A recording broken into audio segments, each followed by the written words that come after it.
All right, okay. Try and picture this. Yeah. You got 100 people, reasonably fit, let's say. Yeah. Maybe a little out of breath after charging in. Okay, 100 humans. And they're facing Yeah. just this absolute unit of a creature. Huge power. But, and this is the kicker, kind of known for slacking off. We were talking about slacking. Yes, exactly. We're stepping away from your usual nature documentary stuff today. This is more fantastical, but people wonder about these things. Oh, yeah. And we're looking at Sarabi's Pokémon overview for this one. It's got all the details. And the mission, well, it's basically figuring out if 100 folks could actually take on this incredibly strong, but also incredibly lazy Pokémon. Right. And it's like half the time it just does nothing. That's the main thing. That is the absolute crux of it. But first, let's talk about when it is doing something. Yeah. Because, wow. Okay, yeah. The power, Sarabi calls it, what was it? A generic, normal-typed choice bander? Yeah, which basically means, for anyone not deep in the battle lingo, it hits unbelievably hard with its regular attacks. And the choice band item makes it hit even harder. Yeah. Its natural attack stat is just astronomical. Astronomical. Okay, sorry. Seriously, when it decides to actually, participate, it's terrifying. The moves they suggest back this up. You've got return, solid, strong, reliable, normal attack. Standard stuff. Then there's double edge. Now, this one hits like an absolute bomb, but slacking takes damage too, kind of like, I don't know, stubbing your toe really hard while kicking down a door. Okay, yeah. Painful for everyone. And body slam. Not quite as strong, but it might paralyze you. Imagine this giant, furry thing landing on you and you just can't move afterwards. Yikes. Seriously, a return boosted by that choice band thing, it's got to be like getting smacked by a wrecking ball. Yeah. Piloted by someone having a very bad day. Pretty much. And it's not just normal moves. It gets coverage, like Shadow Ball for ghost types that normal moves can't hit. Right. Got to hit everything. And Earthquake, which takes care of rock and steel types. So basically, when it's on, it has an answer for almost anything. It can bring serious pain. So that choice band, Yeah. it locks it into one move, but boosts the power by, what, 50%? 50%. It's a massive boost. So imagine that Earthquake, already strong, now 50% stronger because of the choice band. The ground cracks, people probably go flying. It's chaos. Sure, chaos. Right. But then comes the funny part. Then comes the funny part, the built-in off switch. Truant, Slacking's unique and frankly bizarre ability. It's like the universe's way of nerfing it. Exactly. It attacks one turn, all that power unleashed. Then the next turn, nothing. Absolutely nothing. It just hangs out, loafs, maybe counts its fingers. Who knows? Like it just ran a marathon after throwing one punch? Sort of. Like all that effort just drains it completely for a full turn. It's wild. So you have this engine of destruction capable of, flattening half the group, and then it just stands there, maybe drooling a bit. And for our 100 humans, this is it. This is the golden ticket. A guaranteed turn where they don't have to worry about becoming like a crater. That's the loophole. That's the whole strategic angle for the humans, those active turns. Pure terror. But the truant turns, that's when things get interesting. It shifts from a massacre to potentially, well, slapstick. Okay, so human strategies, we're not talking military precision here, are we? Probably not, no. The most basic one is just, there are a lot of them. Right. Sheer numbers. Slanking flattens Dave and Susan, while there's still 98 other people milling about. It's like trying to swat, 100 flies at once. You might get a few, but the rest are still buzzing around being annoying. Exactly, a constant wave. Maybe a bit like a Benny Hill chase scene, but with more potential bodily harm. That sheer volume, it's got to count for something. Slanking's just one target. Even with the brakes, it can only focus so much. 100 determined, maybe slightly panicked people could potentially just wear it down. Annoy it into submission. And the weapons. Forget proper gear. I'm thinking. Yeah. Someone uses their t-shirt like a matador's cape. Or like everyone throws their shoes at it. Could work. Coordinated tripping hazards.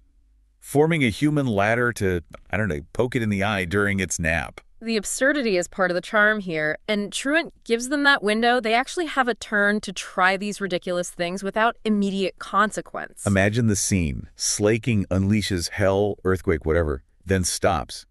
And suddenly 10 people are trying to tie its shoelaces together. Does Slaking even wear shoes? I don't think so. But the attempt is what matters. It injects that physical comedy right into the fight. Okay, now my absolute favorite bit from the Sarabi notes. It literally says, when the boss fight music starts, the Slaking knows it's in trouble. Yes. Isn't that great? Just picture it. The epic music swells. You've got maybe 80 humans left doing cartwheels or throwing sandwiches or something. Utter chaos. And Slaking just gets this look, this dawning horror, like, oh no, not these guys again. And why is there accordion music playing? It's perfect. It just captures that feeling that despite all its power, this persistent kind of goofy opposition might actually be a problem. This self-aware humor is brilliant. Cerebi also mentions a leftovers build. So instead of the massive choice band hits, it's healing a little bit each turn. Right. Leftovers is an item that gives a small bit of health back every turn. So less immediate terror, but the fight goes on longer, which means more opportunities for human shenanigans. Definitely.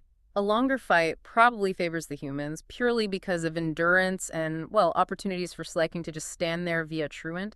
The constant harassment, even minor pokes and prods would add up. It's like trying to nap while being pestered by, 100 toddlers. Or pigeons.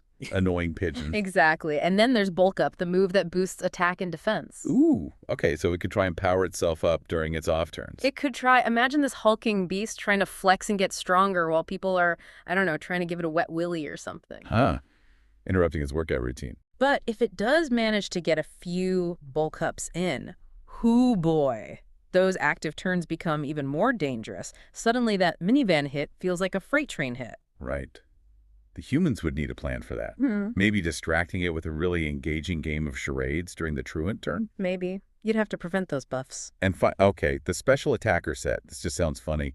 Slaking using Thunderbolt, Ice Beam. It can learn them technically, but its special attack stat is not great. Compared to its physical attack, it's pretty mediocre. So this giant muscular-looking thing suddenly shoots a little spark. Pretty much. The surprise factor might make someone jump, but the actual damage, probably not the main concern for the 100 humans. They'd probably just stare for a second, confused, and then go back to trying to build that human pyramid for the atomic wedgie. Exactly. It's like a heavyweight boxer suddenly trying to win by tickling.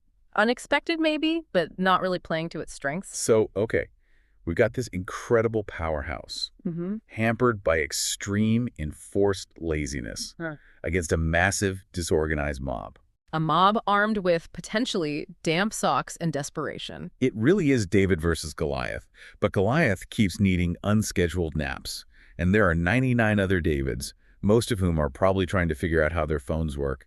Slaking's truant is like that one coworker who does amazing work for an hour, then vanishes for the rest of the day. That's a good analogy. The whole humor comes from that clash, doesn't it? Immense power meets mandatory downtime meets sheer chaotic numbers. Right. So, wrapping this up, Slaking. Devastating when it bothers to attack. Devastating. But that bothering part is key, because half the time, it doesn't. It's just off. Giving the 100 humans, despite, not being Pokemon masters, a chance, a chaotic, messy, probably hilarious chance. They could use numbers, improvised tactics, maybe sheer absurdity to potentially clumsily win the day. Yeah, the entertainment here is just thinking about those dynamics, raw strength versus enforced breaks versus a crowd. It's just a fun thought experiment. Definitely. So you've thought about the earth-shattering slams followed by the vacant stares. You've pictured the humans trying everything from tripping it to maybe group interpretive dance. The whole spectrum. Here's the final thing to chew on that. If that boss fight music really means Slaking is doomed against this mob, what music actually fits the human's fighting style? That chaotic, clumsy, yet somehow persistent energy. I'm sticking with my vote. Frantic polka has to be. Polka. Okay, I can kind of hear that, actually. A very fast, slightly unhinged polka. Exactly. Now, I think I need to go brainstorm some more uses for strategically deployed banana peels, just in case.